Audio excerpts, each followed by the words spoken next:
Cześć Wam kochani, witam Was serdecznie w kolejnym filmie na moim kanale.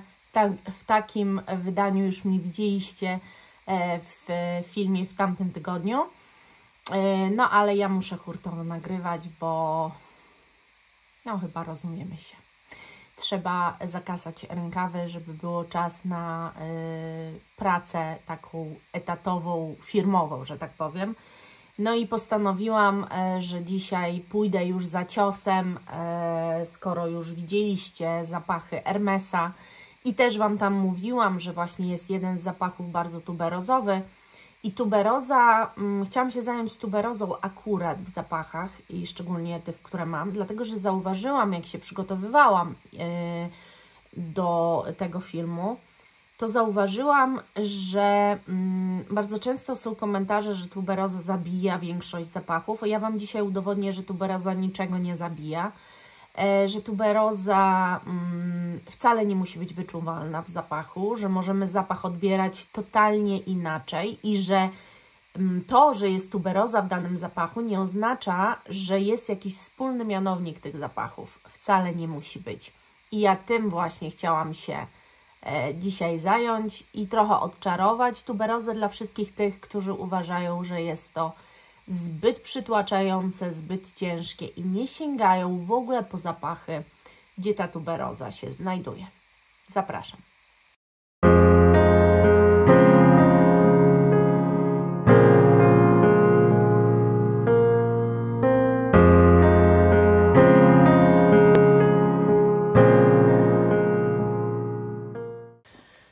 Do filmu przygotowywałam się z Fragrantiki.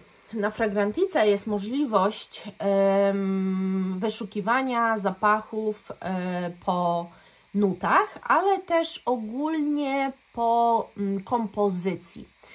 I starałam się, najpierw wyszukiwanie robiłam po kompozycji, czyli czymś, co jest naprawdę tuberozowe w odbiorze, a później zaczęłam szukać po nutach.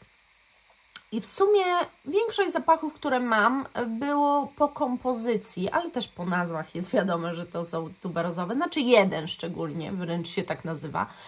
Ale generalnie jakby reszta była bardziej po kompozycji. A dwa zapachy w sumie po nutach już wyszukałam. Moim zdaniem nie do końca Fragrantica wszystko mi wyrzuciła, bo ja jestem pewna jeszcze co najmniej 3 zapachów z mojej kolekcji, że one są tuberozowe, znaczy, że znajduje się w nich tuberoza, ale według Fragrantiki nie, a chciałam już iść jakimś kluczem, bo równie dobrze to mogłabym, wiecie, przejrzeć nuty każdego z moich zapachów i mogłoby się okazać, że film muszę podzielić na 3 części, bo tyle tych zapachów mam. Więc wybrałam to, co naprawdę Fragrantica mi doradziła i co oczywiście jest z mojej kolekcji, bo tych zapachów jest mnóstwo, bardzo dużo niszy w ogóle lubuję się w tuberozie. Ale no nie chodzi o to, żeby rozmawiać o zapachach, których ja nie znam, tylko o tym, co się u mnie znajduje. I przejdźmy może do pierwszego zapachu, który z poprzedniego tygodnia wiecie, bo już Wam mówiłam, że tutaj tuberoza jest. I tutaj tuberozę czuć. Jest tu też imbir i jest ta cierpkość. I raczej ta cierpkość jest spowodowana właśnie imbirem niż tą tuberozą. Ale zdecydowanie takim tematem przewodnim w Twilly Derme jest tuberoza. Ona jest tutaj bardzo konkretna i bardzo mocno kwiatowa. Bym to tak ujęła, że jest to kompozycja kwiatowa z taką ostrością, bo generalnie tuberoza potrafi być takim zapachem ostrzejszym, takim zawadiaką i ona jest tu trochę tak podana, natomiast jak się już ułoży na skórze, to jest taka przepiękna, jest taka urocza, przestaniesz chrapać. Jest taka urocza, jest taka niesamowicie właśnie sensualna. Ten zapach w ogóle jest dla mnie taki sensualny. I ja uważam, że ten efekt sensualności uzyskujemy też przez tuberozę, szczególnie w tym zapachu. Kolejny zapach też tuberozowy, który mam wrażenie, że jeżeli chodzi o moich widzów, to znacie wszyscy. Zapach, który większość z Was się nie zgadza, że faceci mogą go nosić. Ja się zgadzam, bo Wojtek go nosi i to pachnie na nim cudownie. Ale uważacie, że tuberoza dla faceta nie może być. Są zapachy i Fragrantica też mi takie zapachy wyrzuciła, stricte męskie z tuberozą, ale ja ich nie mam, więc nie mogę się wypowiedzieć, dlatego tego nie ujęłam w filmie. A druga sprawa jest też taka, że są zapachy, większość tuberozowych takich zapachów to są uniseksy, a uniseksy oznaczają, że też mogą używać mężczyźni. Także tuberoza jest też dla mężczyzn. Nie jest to stricte kobiecy, ale tak, uważam, zgadzam się z Wami, z Waszymi opiniami, że tuberoza jest niesamowicie właśnie kobieca. Natomiast wszystko zależy, jakie są nuty dookoła, prawda? I chodzi oczywiście o L'Interdit Givenchy. To jest zapach, w ogóle ja muszę mieć inne flakony, bo znam też L'Interdit Rouge. Przepiękny jest.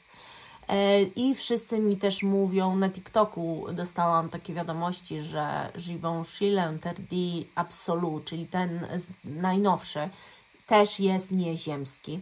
Także ja chyba nawet gdzieś miałam próbkę i też stwierdzam, że jest nieziemski. Także może już podstawowej wersji nie kupię, tylko kupię te flankery, bo jak widzicie jest to zapach, który ja bardzo lubię i używam jak najbardziej. I to jest dla mnie też zapach i na zimę, i na lato, i na jesień, i na wiosnę. Nie ma znaczenia. Po prostu to jest dla mnie fantastyczny zapach na każdą porę roku. I to jest bardzo mocno tuberozowy zapach. Tutaj aż ta tuberoza krzyczy wręcz, ale nadal przez to, że nie jest tu vetiveria, która daje taki efekt ziemisty, to bardzo fajnie, w ogóle tuberoza jest, mam wrażenie, że takim składnikiem bardzo plastycznym. Co dodamy, to ona się świetnie ze wszystkim dogada, bo może być tuberozą krzyczącą i taką ostrą, może być tuberozą taką jak tu, trochę bardziej ziemistą i taką trochę bardziej świeżą niż słodką. Fantastyczny składnik i moim zdaniem też nie ma co się go bać. Chciałam go trochę odczarować i jeżeli ktoś się boi tuberozy, może właśnie od L'Interdit powinien zacząć, bo jest to fantastyczne podanie, moim zdaniem, tuberozy. Kolejny zapach to jest zapach, o którym Wy też wiecie, że tam jest tuberoza, bo tak się ten zapach nazywa i to jest z przeglądu marek, chodzi o BDK i też wiecie, że znalazł się ex aequo na 3. miejscu. Przepiękna tuberoza. To jest Tuberose Imperiale BDK Parfum. Przepiękna tuberoza, bardzo pudrowa. Totalnie coś innego niż Tuile d'Hermès czy L'Interdit Givenchy. To jest tuberoza, która jest słodka, która jest pudrowa, która jest urzekająca, dziewczęca, frywolna. Naprawdę totalnie inna kompozycja i totalnie inna propozycja niż inne podanie tuberozy niż pozostałe dwie propozycje. Fantastyczny zapach, bardzo długo się utrzymujący, bardzo mocno kobiecy uważam. Tu jest ta tuberoza tak sfeminizowana do potęgi entej, tak bym to ujęła. Także cudo po prostu. Kolejny zapach, który powiem Wam, że został wybrany właśnie nie po nutach, tylko po kompozycji tuberozowej. Co mnie tak zdziwiło, bo w życiu bym go do tej kompozycji tuberozowej nie dopisała, a jednak jest to My Way i żadna inna wersja, tylko właśnie ta Intense. Nie podstawowa, chociaż tam podstawowa chyba na innej stronie była wymieniona też jako kompozycja tuberozowa, ale ta była na Fragrantice jako wersja Intense.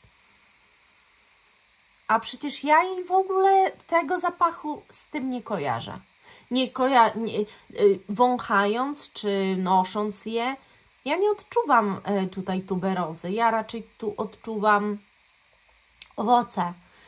Bardzo świeżą kompozycję, absolutnie delikatną, ale też bardzo trwałą, mocną. I tak sobie pomyślałam, że gdybym miała opisać każdy z zapachów tuberozowych, tam gdzie tuberoza w ogóle jest, to powiedziałabym Wam tak, że jeżeli nie lubicie tuberozy jako tuberozy i odstrasza Was ona w nutach, to muszę Wam powiedzieć, że mianownikiem wszystkich tych zapachów jest to, że tuberoza powoduje, mam wrażenie, że to chodzi o tuberozę właśnie, powoduje przedłużenie trwałości tego zapachu.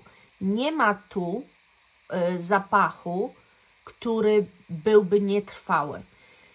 I słuchajcie, świeżynek jest dużo, są różne i ciężko jest zrobić owocowy zapach świeży, który byłby strasznie mocno trwały. I oczywiście znamy takie, bo znamy L'Imperatrice Dolce & Gabbana i wszyscy wiemy, jak trwały jest ten zapach, ale ogólnie nie jest to nic takiego prostego. Natomiast to właśnie, to zabija, mam wrażenie, trwałością. Jest przecudownie skomponowane i wydaje mi się, że właśnie też tuberoza często jest dodawana, żeby zintensyfikować inne nuty. Czyli nie musicie czuć tuberozy. I ja mówię, ja w tym zapachu nie czuję tuberozy, ale wydaje mi się, że ona tu jest właśnie po to, żeby zintensyfikować zapach tego My Way, żeby podbić jeszcze jego moc. Tuberoza ma takie zdolności, bo właśnie sama w sobie jest dosyć taka mocna, ostra i ona może pełnić w zapachach bardzo różne funkcje. I tu moim zdaniem to nie jest zapach w ogóle tuberozowy. To jest zapach niesamowicie owocowy, trwały i ona po prostu w tym zapachu pełni inną funkcję. I teraz też Wam powiem o 3 zapachach, które były, ale już po wyszukiwaniu nut, jakie się znajdują w zapachu, a nie kompozycji jako kompozycji.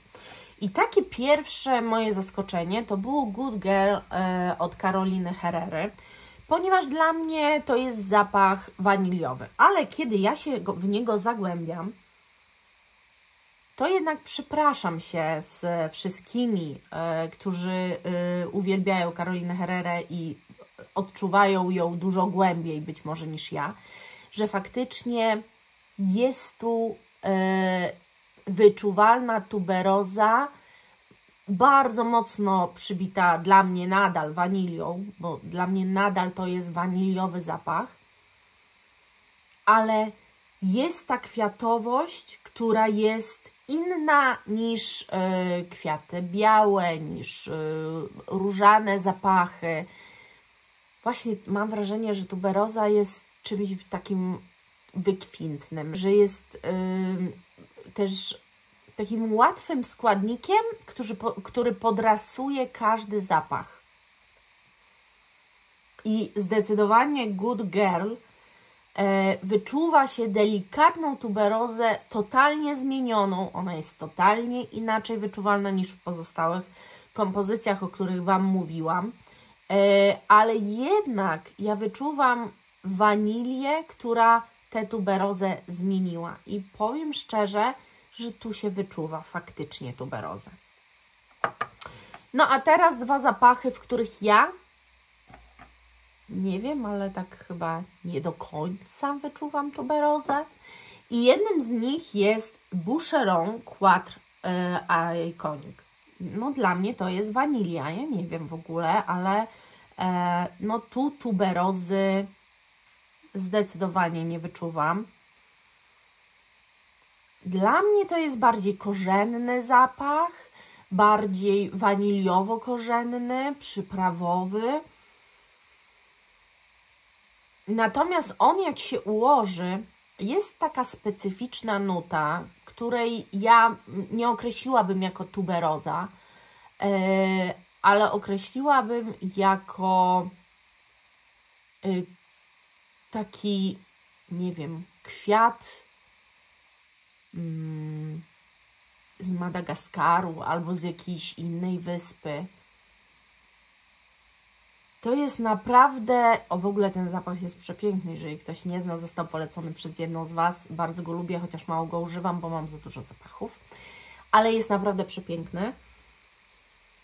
I dla mnie właśnie tu jest wanilia, jest jakaś taka słodycz też nie waniliowa i nie pralinowa, tylko taka bardziej owocowa albo właśnie kwiatowa. Jakby, jak wiem teraz, że w tej kompozycji jest tuberoza i zaczynam to rozkładać na czynniki pierwsze, to zaczynam wyczuwać tę tuberozę, ale to jest nieporównywalne w ogóle, to żeby nie mylić, bo z mojego opisu też możecie wyczytać, że no tu wanilia i tuberoza i tu zaraz powiesz, że też tuberoza i wanilia, ale tu korzenność czuć w tym zapachu zdecydowanie. I ta korzenność bardzo mocno wpływa na i tuberozę i wanilię, którą odczytujemy. Bardzo zmysłowy jest ten zapach, niesamowicie. No, muszę przyznać, że ma coś w sobie pięknego. O, widzicie, ja ten zapach już bardzo dawno temu wąchałam i przynajmniej sobie przypominam, że warto znowu sobie wrócić. Tym bardziej, że właśnie to jest zapach idealny na zimę, moim zdaniem. To jest taka kompozycja waniliowo-korzenno. Niech będzie, że to jest tuberozowa, bo zdecydowanie jakiś taki kwiat, ale inny się wyczuwa. On jest chyba przez tą korzenność bardzo zmieniony. No i jak wiem, że tuberoza, to mogę walnąć, że tuberoza, ale gdybym Wam opowiadała tak tylko z nut, co myślę o tym zapachu, no to bym powiedziała, że jest to jakiś kwiat z innej szerokości geograficznej, z innego miejsca na ziemi, jakiś taki bardzo mocno eksplorujący zapach, ale tuberoza właśnie taka jest, więc wydaje mi się, że to jest zasługa tuberozy. Przepiękny, przepiękny zapach tuberozowy. I ostatnia moja, ostatni mój zapach, w którym tuberoza jest, według Fragrantiki. Ja już tego nie weryfikowałam. Jak mi Fragrantika wyrzuciła, tak po prostu robiłam zestawienie. Już nie weryfikowałam, czy tam jest ta tuberoza, czy nie. I chodzi o Hugo Boss Deep Red. Dla mnie, ja wielokrotnie Wam mówiłam, że to jest taki zapach dla mnie bardzo podobny do Armani Code, do Viktor & Rolf Bonbon. Natomiast on faktycznie skręca w pewnym momencie w inną stronę. On jest taki troszkę gorzkawy, bardzo mocno kwiatowy i to zdecydowanie czuć, że to jest kompozycja kwiatowa, po prostu jakąś taką goryczą doprawiona, jakąś zielonością, jakąś trawą być może, czymś zielonym, bo to nie jest gorycz kakao na przykład, czy nie wiem, to jest gorycz jakiejś trawiastej rzeczy bardzo. To jest, ja bym w ogóle powiedziała, że taki zapach uniseksowy, bo i dla faceta właśnie, i dla kobiety, chociaż on chyba jest tylko opisywany jako dla kobiety, ale ja uważam, że nie, że spokojnie facet może w nim go nosić. I teraz na przykład, widzicie, ja nie czytam Wam nigdy nut, właśnie dlatego, żeby nie było... żeby Wam mówić to, co mi najbardziej się w danym zapachu wybija, jak ja go odczytuję, czy jako bardziej sensualnego, czy jako bardziej świeżego, czy ostrego, czy kadzidlanego, czy dymnego, czy pudrowego, rozumiecie, o co chodzi. A w momencie, kiedy ja znam nuty, to ja się strasznie nimi sugeruję i strasznie zaczynam Wam walić nutami, które ktoś odczyta, a ktoś po prostu zrozumie tylko kompozycję i mu się spodoba zapach jako zapach, bo on nie jest wielkim opisywaczem perfum, on nie wie, jak pachnie, nie wiem, trawa, albo jak pachnie tuberoza właśnie, bo nigdy w życiu tuberozy nie wąchał, więc co on może wiedzieć. Ale jak teraz wiem, że tu jest tuberoza według przynajmniej Fragrantiki, to ja ją zdecydowanie wyczuwam. I zdecydowanie ma motyw przewodni. I zdecydowanie jest to zapach bardzo mocno kwiatowy z przewodnictwem tuberozy. I z przewodnictwem goryczy, która bardzo przełamuje, bo on w tym momencie nie jest ostry, tylko jest przyjemnie układający się na szyi. Jest czymś wytwornym bardziej, ale też to jest zapach nastolatki, to jest zapach dziewczęcy. Właśnie może warto zapoczątkować jakieś takie, jeżeli macie córki, czy macie nawet synów, to może warto kierować się jakąś jedną nutą i zapoczątkować miłość do perfum, zaczynając od jakiejś jednej nuty. Wydaje mi się, że tuberoza jest dla każdego fajnym początkiem, bo potrafi przeprowadzić przez trudne nuty nas, rozkochać nas w dziwnych nutach, przełamuje wiele rzeczy, nadaje inny charakter. Jest takim zapachem o wielu twarzach, o tak bym powiedziała. Także przepiękny jest ten zapach, jest bardzo tani. Tak a propos. Przeszliśmy przez 7 zapachów, słuchajcie, tuberozowych, które gdybym nie sprawdziła tego na Fragrantice, to oprócz 3, które oczywiście wiedziałam, że są tuberozowe, 4 były dla mnie kompletnym zaskoczeniem, a już My Way Intense totalnie. Także jak widzicie, tuberoza to nie znaczy, że zapach jest jak L'Interdit, że porównacie, jak jest tuberoza, to możecie założyć, że to podobnie do L'Interdit. Żaden z tych zapachów nie jest w ogóle podobny do siebie. Żaden z tych zapachów absolutnie, oprócz tego, że tam w nutach ta tuberoza jest, nie ma takiego wspólnego mianownika wyczuwalnego. Każdy z nich odbierzecie inaczej, ale każdy z nich to jest na pewno przepiękna i niesamowita kompozycja. Ja za dzisiaj serdecznie dziękuję. Podzielcie się swoimi zapachami tuberozowymi, to co Wy kochacie i za co kochacie tuberozę. Ja za dzisiaj serdecznie Wam dziękuję i do zobaczenia, kochani. Pa!